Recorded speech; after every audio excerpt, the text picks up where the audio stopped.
Ave Cristo, pelo Espírito Emmanuel. Psicografia Francisco Cândido Xavier. Primeira parte. Capítulo 7. Martírio e amor. Atirado ao calabouço, o irmão Corvino passou a experimentar os efeitos da implacável perseguição de Opílio Vetúrio. Ordenações dos assessores de Maximino começaram a aparecer, recomendando o suplício dos chamados desordeiros galileus. Artêmio Cimbro e alguns outros patrícios influentes embalde tentaram opor resistência à chacina criminosa, porque o deplorável movimento alastrou-se irrefreável. Álcio Noviciano, velho guerreiro da Trácia, chegou à cidade em companhia de alguns frumentários na posição de enviado do tirano que comandava o poder, sendo recebido festivamente. Exibições no anfiteatro da cidade foram organizadas com esmero. O amigo de Maximino era portador de cartas diversas às autoridades lugdunenses, recomendando o maior rigor no castigo aos seguidores do culto nazareno. E a fim de corresponder às mensagens ilustres, dezenas de plebeus foram lançados à sanha carnívora de feras africanas ao som de músicas alegres. O benfeitor dos pobres, entretanto, e outros prisioneiros altamente categorizados pela opinião pública foram reservados a interrogatório dirigido pelo destacado visitante. No dia justo, o tribunal de audiências regurgitava de povo. Vastas galerias jaziam apinhadas de gente. Todos os adversários da nova fé como que se congregavam ali para a ironia e o escárnio. Renteando quase com o embaixador do imperante Opílio, Galba, Taciano e Súbrio acompanhavam o desenrolar dos acontecimentos com sombrio aspecto. Vetúrio, denunciando no rosto envelhecido as extremas aflições que o atormentavam, revelava-se inquieto, levando a destra aos olhos de momento a momento, evidenciando a emotividade de que se via possuído, enquanto Taciano, recordando o enfermeiro abnegado, mostrava no semblante um misto de compaixão e desprezo. Caracterizava-se Galba pela frieza habitual, mas Flávio Súbrio, não obstante decrépito, espreitava os menores rumores do largo recinto com a vivacidade de um felino, parecendo disposto a registrar as mínimas particularidades do espetáculo. O irmão Corvino, escoltado por guardas numerosos, apareceu no grande salão. Esquelético, descorado, falava sem palavras da fome que curtia no cárcere. No pulso, trazia feridas rubras e na face, sinais de chicotadas revelavam o martírio nas celas, onde legionários ébrios costumavam realizar exercícios de crueldade. Mas os olhos do condenado como que se mostravam mais brilhantes.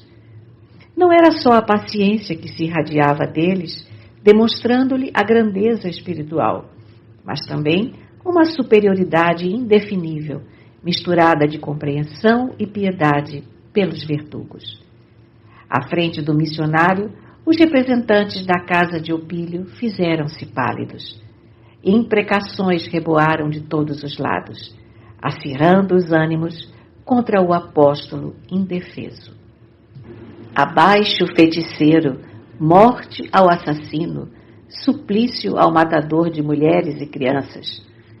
Impropérios como esses eram bramidos à solta por centenas de lábios duros e espumejantes. Quinto Varro, porém, que a consciência tranquila parecia coroar de imperturbável serenidade, passeou o olhar calmo e bondoso pela assembleia irritada, e a multidão aquietou-se de chofre, qual se fora dominada por força irresistível. O próprio Álcio, habituado à agressividade da caserna, estava surpreendido. Levantou-se imponente e, tentando em vão assumir o aspecto respeitável de um magistrado, arengou por alguns minutos, salientando as preocupações do governo na eliminação do culto proibido e advertindo os cidadãos contra a ideologia religiosa que pretendia confundir escravos e senhores. Em seguida, dirigiu-se solenemente ao presbítero, notificando: creio-me exonerado de qualquer consideração para com os prisioneiros sem títulos que os recomendem ao respeito do Estado. Contudo, tantos empenhos foram interpostos junto de minha autoridade em vosso favor, tantas famílias aristocráticas se interessam por vosso destino, que me sinto no dever de ajuizar quanto à vossa situação com especial benevolência. Corvino escutava o legado serenamente, mas insopitável inquietude dominava a multidão. Sois acusado de haver provocado a morte de uma criança, prosseguiu Novaciano impertigado, para cultivar sortilégios malignos e de haver assassinado uma distinta dama patrícia doente e irresponsável, depois de atraí-la, provavelmente com promessas de cura imaginária. Todavia, ponderando as solicitações de vários principais, dignar-me-ei analisar o processo alusivo às culpas referidas, tratando-vos como cidadão do Império. Mas, antes de tudo, desejo certificar-me de vossa fidelidade às nossas tradições e princípios, de vez que sois indicado como membro da seita renegada, para cuja extinção não possuímos outros recursos que não sejam o exílio, a punição ou a morte. Fez ligeiro intervalo, fixou o presbítero de frente, buscando em vão suportar-lhe o olhar confiante e calmo, e inquiriu: em nome do imperador Maximino, exorto-vos a jurar lealdade aos deuses e obediência às leis romanas. Varro, concentrado em si mesmo, evidenciando longa distância espiritual da atmosfera de crueldade e pequenez que predominava no recinto, respondeu com firmeza e simplicidade: ilustre legado, consoante as lições do meu mestre, sempre dei a César o respeito que César espera de mim. No entanto, não posso sacrificar aos ídolos, porque sou cristão e não desejo abandonar minha fé. Que ousadia! Exclamou Novaciano, encolerizado, enquanto o populacho prorrompia em gritos.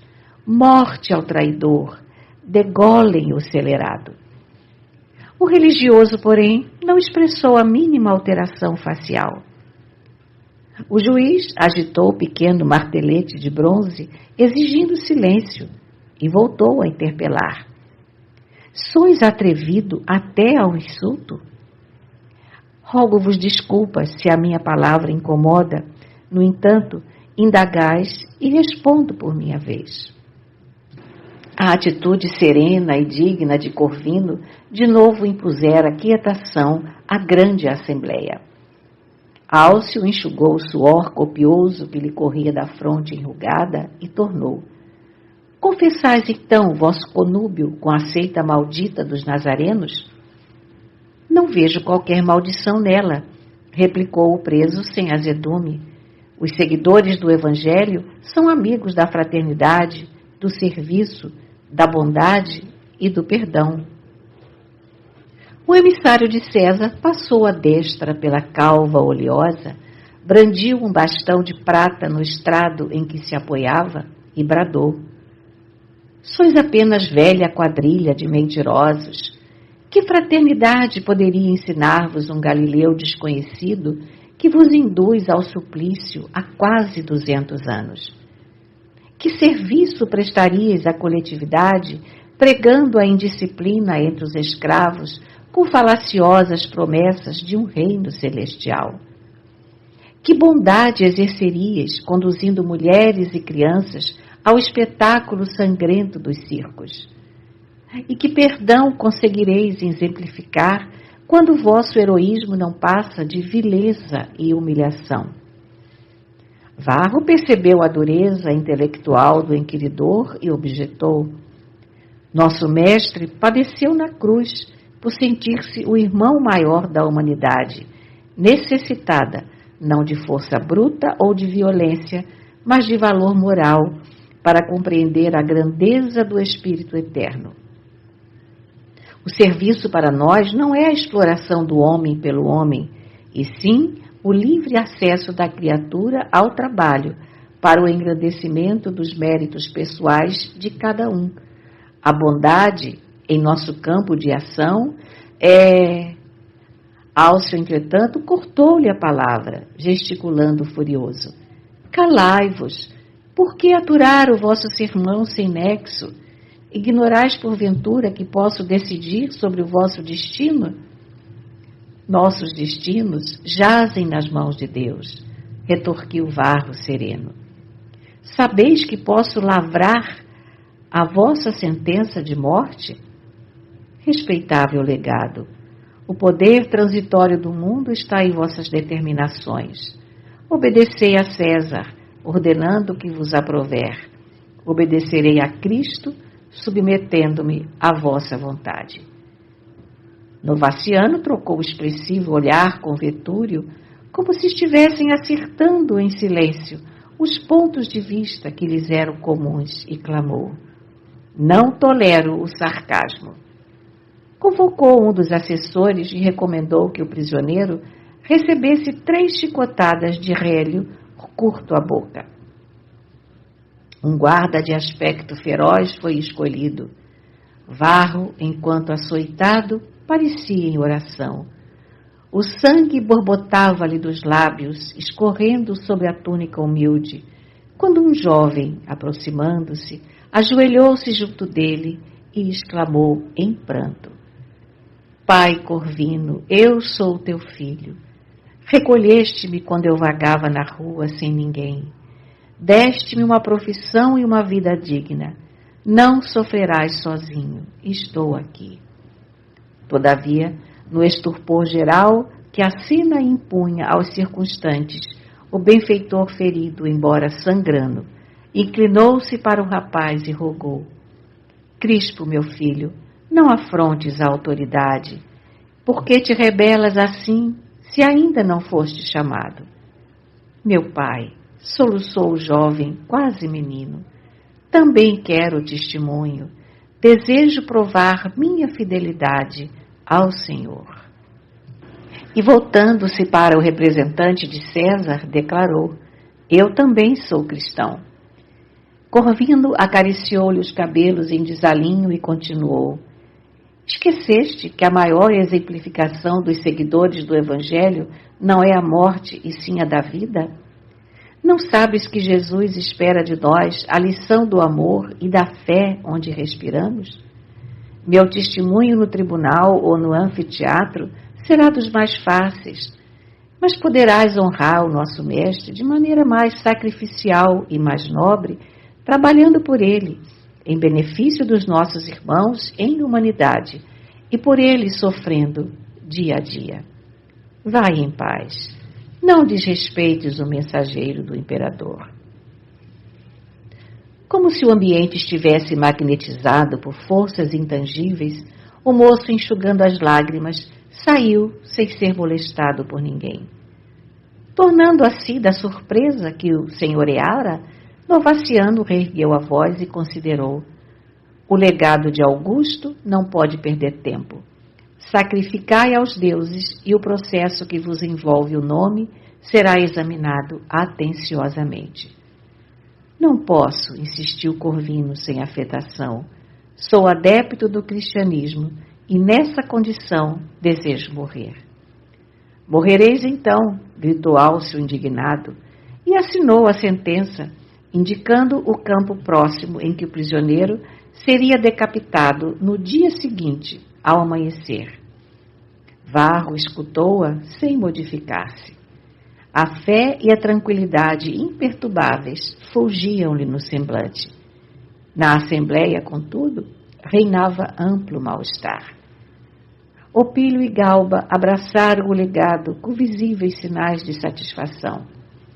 Taciano, porém, sentia-se inexplicavelmente angustiado, lutando consigo mesmo para sobrepor-se a qualquer ato de simpatia.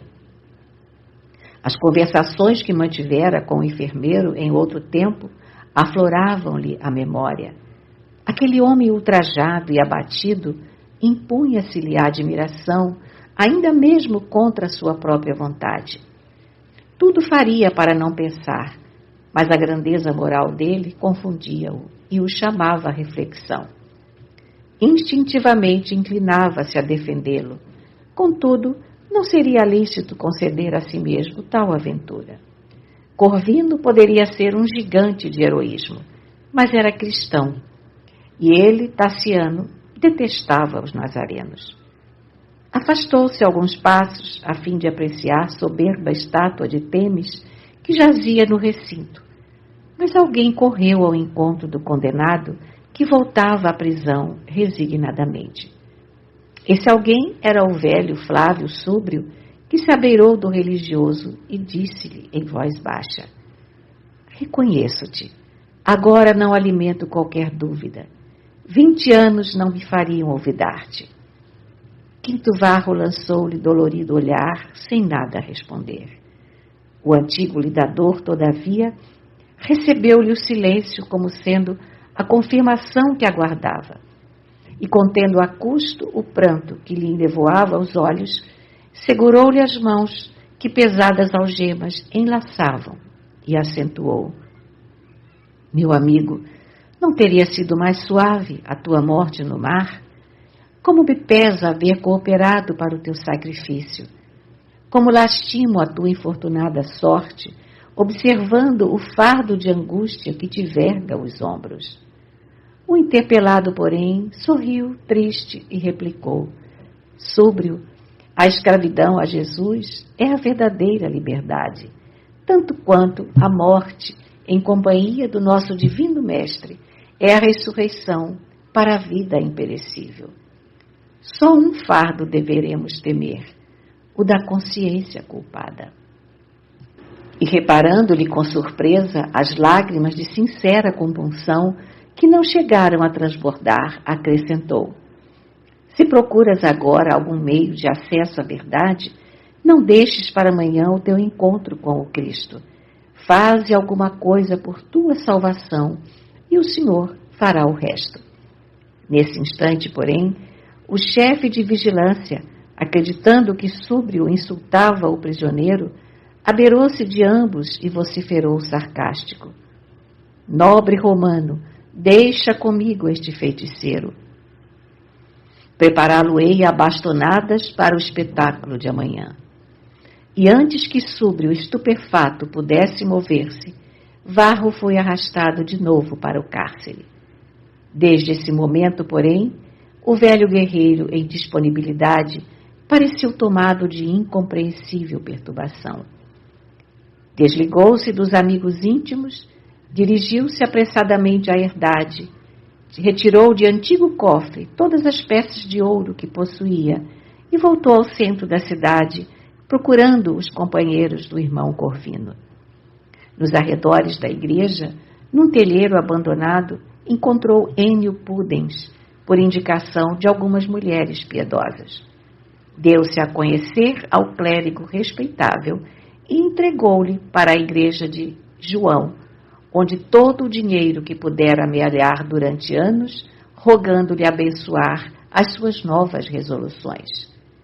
Ênio, comovido, orou em companhia dele, deprecando a assistência celestial e confortando com generosas palavras de bondade, compreensão e fé. Apesar de semelhante socorro, o velho soldado parecia diferente, abstraído, dementado. Em vão, Opílio procurou em casa. Debalde, Tassiano buscou-lhe a companhia. Súbrio retirara-se para o campo, mantendo-se em meditação a reconsiderar os caminhos percorridos. Tornou ao ambiente doméstico nas primeiras horas da madrugada, mas não conseguiu acalmar-se. Quando Vetúrio veio acordá-lo para seguirem juntos no rumo do campo da execução, já havia seguido para o local onde Galba e o pai a ele se reuniram. Tassiano absteve-se. Alegou súbita indisposição orgânica a fim de subtrair-se ao espetáculo. Não desejava enfrentar a presença de Corvino, cuja serenidade o molestava. Não obstante a hora matutina, vasta multidão se aglomerava na Praça Livre, não faltando grande número de personalidades eminentes, inclusive Novaciano, que se sentira fortemente impressionado com a resistência moral do prisioneiro. Atendidas as formalidades então vigentes, o representante de Maximino ordenou ao carrasco se aproximasse. O irmão Corvino, evidenciando indescritível ansiedade no olhar percussiente e lípido, fitava o grupo de Opílio, à procura de alguém que não aparecia. Pesados momentos transcorreram. A natureza, como que indiferente aos crimes e aos infortúnios dos homens, engalanava-se de luz. O sol coroava a paisagem com raios de ouro, enquanto o vento cantava em sopros frescos, carreando para longe a fragrância das ramarias em flor. Entristecido, de vez que não conseguira surpreender Tassiano na assembleia popular que o rodeava, Quinto Varro passou a oração silenciosa. Espiritualmente distanciado do ensurdecedor vozerio, observou que vultos luminosos o acariciavam. Lembrou-se insistentemente do venerando Corvino e sentiu-se consolado com a perspectiva de igualmente morrer na reafirmação de sua fé. Procurava aguçar os sentidos para penetrar com segurança no mundo invisível, quando escutou os gritos estentóricos de alguém junto dele. Era Flávio Súbrio que bradava possesso. Eu também sou cristão. Abaixo os deuses de pedra. Viva Jesus! Viva Jesus! Prendam-me! Prendam-me com razão. Sou um assassino que se transforma. Já matei muitos. Matem-me agora também. Infelizes romanos, porque converterdes a honra dos antepassados num rio de sangue. Somos todos celerados sem remissão. Quero, por isso, a nova lei. Em meio da perplexidade geral, Vetúrio abeirou-se do aristocrático visitante e informou: Ilustre Novaciano, apresse a execução. Flávio Súbrio é comensal de minha casa há muitos anos e acaba de enlouquecer, talvez em razão da idade avançada. Incumbir-me-ei de afastá-lo sem qualquer inconveniência. A ordem foi expedida. O condenado ajoelhou-se. Artêmio Cimbro, que ninguém ousava incomodar em virtude das suas prerrogativas, aproximou-se dele valorosamente e cobriu-lhe o rosto com pequena toalha de linho tenuíssimo, a fim de que a cena brutal lhe não ferisse a visão. Glabro Hércules, antigo gladiador do anfiteatro, agora convertido em verdugo, ergueu o gládio, com mãos trêmulas, descendo o instrumento sobre o pescoço da vítima.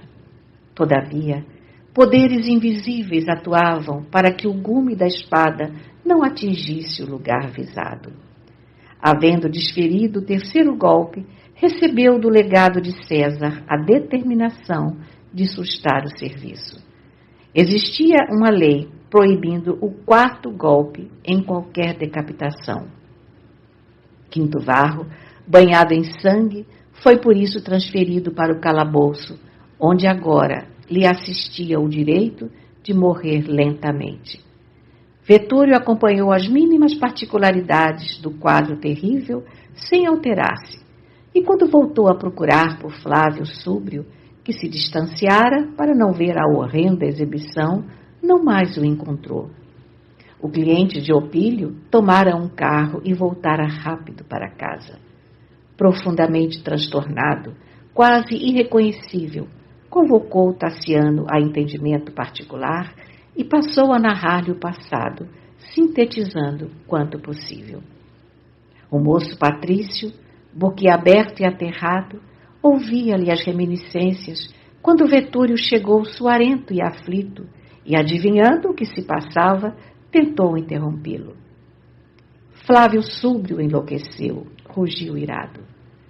Não, Tassiano, não, protestou ele em voz firme. Meu juízo não está desequilibrado. Minha saúde nunca foi tão robusta quanto agora. Minha consciência apenas acorda para justificar a si mesma. Tenho crimes sobre crimes. Não perpetrarei mais esse, o de ocultar-te a realidade. Corre ao campo da execução, e se teu pai ainda vive, não lhe prives do teu carinho à última hora. Seguirei contigo, seguirei contigo. Opílio, desesperado, revelando o comprometedor desequilíbrio, que de modo algum se coadunava com o seu temperamento calculado e cortês, interferiu gritando: Cão, recua! Não quebrarás a harmonia de minha casa. Não menosprezes a memória do pai de Tassiano, que sempre nos foi extremamente sagrada. Com as veias entumecidas, denunciando a emotividade que lhe oprimia a alma, Súbrio estampou feroz expressão na fisionomia, dantes fleumática e impenetrável, e retorquiu: Não é verdade, Tassiano. Opílio recomendou-me apunhalar Quinto Varro sobre as águas, mas por gratidão ao passado poupei-o, assassinando um apóstolo que o acompanhava e que certamente lhe legou o nome. Ainda que eu morra, estou agora mais aliviado, quase feliz. Extravasei o fel que me envenenava o coração. Expeli algo de minha própria baixeza. Mas não percamos tempo. Sigamos. Vetúrio, porém, de imediato, cingiu-lhe a cintura e imobilizou-lhe os braços, chamando os servos, alarmado e lívido. Escravos musculosos, em obediência ao amo, trancafiaram-no em aposento primorosamente mobiliado, mas escuro e triste. O lidador do pretérito, não obstante a senectude, mostrava naquela hora a agilidade de um tigre posto a ferros, tentando reagir à altura da agressão. Todavia, antes que Opílio e o esposo de Helena se retirassem, Súbrio calou-se inexplicavelmente. Brilhavam-lhe agora os olhos, tomados de estranha lucidez, e transcorridos alguns instantes, falou pausadamente: Tassiano, minha história é a versão real dos fatos. Algo me diz ao espírito que teu pai ainda não partiu. Vetúrio encarcerou-me, supondo asfixiar a verdade. Naturalmente acredita que poderá reter-me, quanto fez com a tua desventurada mãe. Entretanto, engana a si mesmo, mais uma vez. E já que me sinto impossibilitado de uma confissão à frente do legado de Augusto, a fim de receber o castigo que mereço, morrerei para que creias em mim. Troco minha vida prejudicial e inútil pelos momentos de consolo que Varro nos merece. Opílio desferiu uma risada nervosa, reiterando a convicção de que o companheiro delirava. Súbrio, no entanto, continuou calmo, dirigindo-se ao rapaz. Quando eu tiver punido a mim mesmo, pondera a minha revelação e não vaciles. Vetúrio, porém, impediu qualquer novo entendimento. Arrastou o genro para o interior doméstico, convidando-o a preparar-se para a refeição. No triclínio, buscou dissipar a tristeza do filho adotivo, ensaiando conversação alegre e calmante, e, fim do repasto, passaram a breve repouso em amplo terraço, ambos procurando distração e refazimento. Quando o filho de Cíntia parecia mais animado, eis que surge Epípodo, muito pálido, anunciando que o velho Súbrio se dependurara na grade mais alta da câmara-prisão. Entriado e Padastro entreolharam-se, apavorados.